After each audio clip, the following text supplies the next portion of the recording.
People who cheated in a relationship. Why? Story number 1.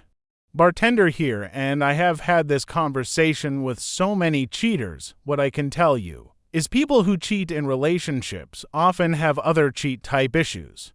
Often trying to make a fast buck by screwing others over financially, gambling issues, or other dramatic, toxic maneuvers.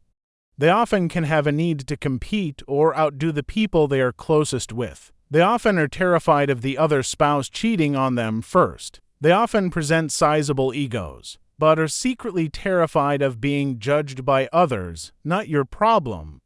People almost never cheat up, but almost always cheat down. If they are with a clever, responsible, organized spouse, they cheat with a dumb, irresponsible hot mess. If they are married to a textbook perfect skinny church-going Barbie doll, they often cheat with a curvy, thick, dark, mouthy girl with tattoos. Not that there is anything wrong with that type, but they are going for the opposite of what they married and present publicly. I can tell you, if they never have cheated, they are less likely to cheat when the opportunity presents itself, but once they do cheat, it gets easier every time. If they cheated once, they will be more likely to cheat again. The people getting cheated on, it's never their fault. They couldn't have done anything better than they already did. I see amazing people get cheated on. It truly has nothing to do with them. It's the cheater's own issues that determine if they cheat, nobody else's. People often cheat to feel powerful in a world where they feel powerless. People often cheat because of mommy, daddy issues. Military guys are often encouraged to cheat by their buddies, because those guys don't want to be the only guys cheating or to be ratted out. If everyone cheats, then they can pretend they are not the asshole because everyone is doing it. If your person cheats on you, don't leave them for the act, leave them because they are selfish, and they chose the act over the importance of you and your family. And that level of stupidity is a real red flag of things to come. But there's one thing even more toxic you must run from: the person who never cheated, but said they did to hurt you. In my years of bartending, several women came to confront me about my affair with their husband that never happened. No, these women were not trying to trick me or being paranoid. I confronted the men, and they had told their wives they were sleeping with me. Men also tried hitting on me, and I ignored it, and they told all their buddies they slept with me, or could have slept with me and didn't. These kind of rumors could have ruined my very healthy relationships, and I'm lucky my partners knew better. This weird toxic shit of pretending to cheat should be the biggest red flag of when to run from a relationship. Story number 2. Growing up, my dad cheated on my mom multiple times. One time I caught him in the act myself. I was about 8, and seeing my dad in bed with another woman was absolutely traumatizing. My mom would always forgive him, and she really thought it was her fault. I remember my dad always shaming my mom for her weight. She wasn't really fat, but she did have a little bit of excess skin because she had given birth 3 times. And was pregnant with triplets once. After a while, she started obsessing over her weight and wouldn't eat for days. When I grew a little older, I asked her to divorce my dad many times, but she never did. As a young teen, I was never really interested in dating. In fact, I hated all boys because I thought they were just like my dad. When I was about 16, all of my friends had already been in multiple relationships, so I eventually gave in to the peer pressure and started dating a guy. He seemed sweet and was also really attractive, so after a while I found myself developing feelings for him. After a few months, he broke up with me and told me that he had been talking to another girl lately and that he wanted to date her instead. He told me that the girl had agreed to have sex on their first date, unlike me, who just didn't want to do it anytime soon. I had an experience of sexual assault as a child, and therefore I am extremely terrified of sex. I remember thinking that I'll end up just like my mom, or that I am ugly and disgusting. Well, now I understand that the guy was really young and immature, and so was I. Anyways, I did date a few other guys in high school, but none of my relationship would last longer than a month. I was so scared of being abandoned that I would break things off as soon as I felt the slightest change in their behavior towards me. When I started college, I had this fantasy of finding a long-term and perfect relationship at a young age. Dated a few people, and not only was it not true long-term love, but I also got cheated on in almost every single one of them. The last one was my longest relationship. We dated for about 2 years, and I was hopeful that I might have finally found a good relationship. Turns out, he was cheating as well. He had been dating another woman at the same time as me for months. But I had strong feelings toward him, so I decided to stay with him. It was a really abusive and manipulative relationship in general. I knew he was still dating that woman even after he promised he would break up with her. But I was trying to convince myself that I was overreacting to the entire situation. After a while, I realized that I wasn't doing as well as I pretended I was. I was carrying an enormous amount of anger and insecurity with me. I felt ashamed that I was dating a two-timer and allowing him to do whatever he wanted, and that I was always getting cheated on, no matter how hard I tried to be the perfect girlfriend. So after a while, I started sleeping around. A lot. I never really found any of the people I slept with attractive, even felt disgusted by some of them. Although doing this would cause me more shame itself. It made me feel like I wasn't always just the victim. Eventually, I realized that the more I keep coping with this relationship, the more the both of us would get hurt, so I broke up with him. It's been for years and I haven't dated anyone ever since. I've been going to therapy and I'm trying to sort out my issues and insecurities. Although the journey has been difficult, I now understand that the problem isn't that I am ugly, or unworthy of love, or that all men are cheaters, but that I am just stuck in a trauma loop and keep dating people whom I know can't commit. Story number 3.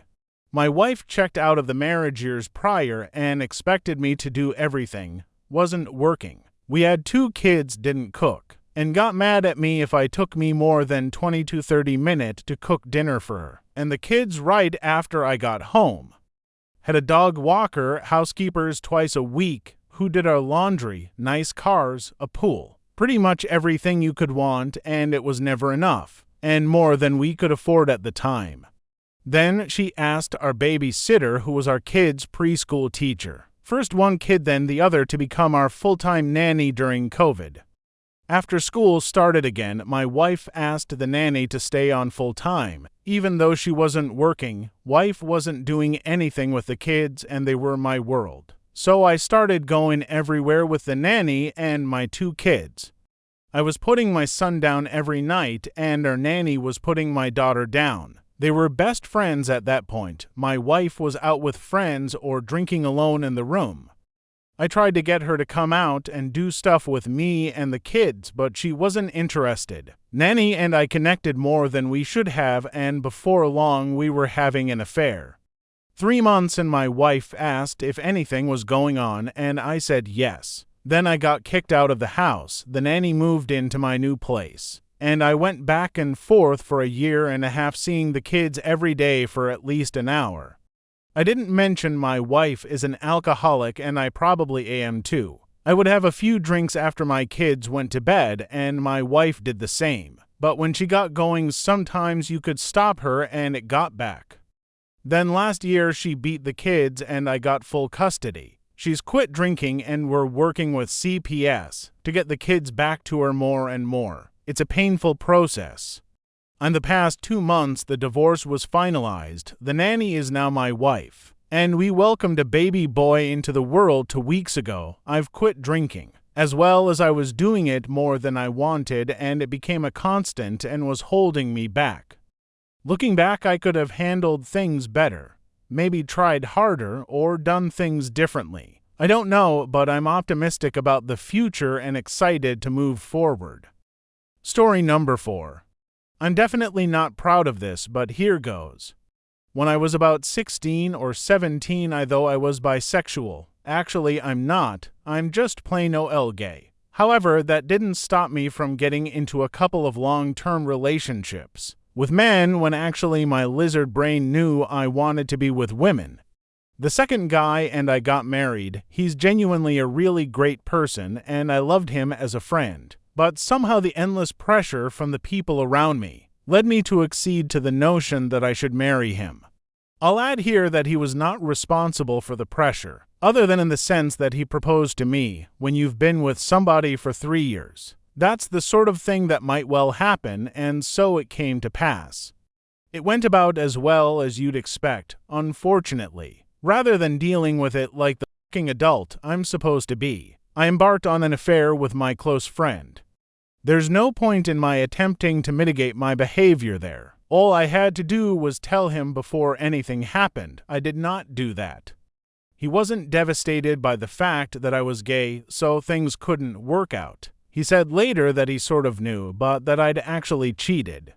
We patched things up later and are still sort of friends. But it was an awful thing to do somebody who, God knows why, actually loved me. He and I both got to where we're going though. He remarried and had the kids he'd always wanted. And my friend and I also got married once such a thing became legal here. No excuses though. It was a stupid, shitty, disrespectful, dishonest, and selfish thing to do. Story number 5. A sexual ex of 6 years cheated on me. First chance she got, and the only explanation I got was I should have just kept it as making out. And I didn't do it because I wanted to have a long-term thing. It was just attractiveness. Had sexual incompatibility for years. She never initiated, never showed any signs of sexuality. And I was lucky if I got it once a month. I kept holding on because I wanted to be with her. She lied to me consistently for our whole relationship any chance she got, which greatly included her sexual past. She had an anger problem, which she took out on me physical at times, and I tried to leave her many times. We were traveling countries, and it got really bad to the point where I needed a break. So she went home and I stayed for a bit. We were talking about how to mend things, and she said she didn't know why she wasn't sexual and admitted to being asexual. She wanted to end things and I agreed, but then after I agreed she freaked out and said no, let's meet again to sort things out. I went back to her and, yes, I know it was wrong. Looked through her phone and found out she was cheating on me with an unattractive man who is 30 years older. Hurt me extremely badly to think this person I sacrificed so much for, someone who said they're asexual, to just cheat on me first chance she got after 6 years. I packed and left the next day. Blocked her on everything, but unfortunately she had a bunch of my stuff, so needed to get back in contact where it turns out she threw it all away after learning that I was talking with another girl after things ended. I'm now the happiest I've ever been with that girl I was talking to, and planning on getting engaged. She is perfect and made me realize a relationship doesn't need to be forced. Story number 6. This was with my ex. Our relationship started off good. We had a good thing going, and I even thought I was gonna marry him someday with how sweet he could be. Slowly though, it felt like the facade was being pulled back, and I could see that he was bitter about every single thing in life, and it was draining. I could ask him to come over and be happy we are just spending time watching TV, but the minute he would get there, he would complain about the time being late, or he shouldn't have come, and then all the gaslighting. I felt like I couldn't even have an opinion without it being wrong in some way, or him finding the negative light. Of course, around his or my friends it was all a perfect picture, but stopped feeling that way. I didn't intend to cheat. I know it's wrong, but then again it happened, and I accept I participated. First time was a drunk night with a friend after venting our problems. Next thing I know, we are naked cuddling and making out, no further than that. I felt so ashamed when it happened, I swore that would be the only time. Then 2 months later, 2 days before a trip we planned, I was feeling real low with him, and not wanting to go out, and I was messaging a friend to hang out who happened to be free. I lied to go hang out. There were no plans for sex because it was just a friend. But it happened and we had sex. I was gonna break up with at the time BF after that. But the trip was actually good, couldn't back out after money spent, so I stayed with him. The more and more it happened, the easier it became. I started doing it more in my free time all up until the relationship was over. I know what I did was wrong and I accept that. And that whatever emotional abuse I faced doesn't change or make what I did justified. I'm just glad it ended for both of us so we could heal and be in a better place.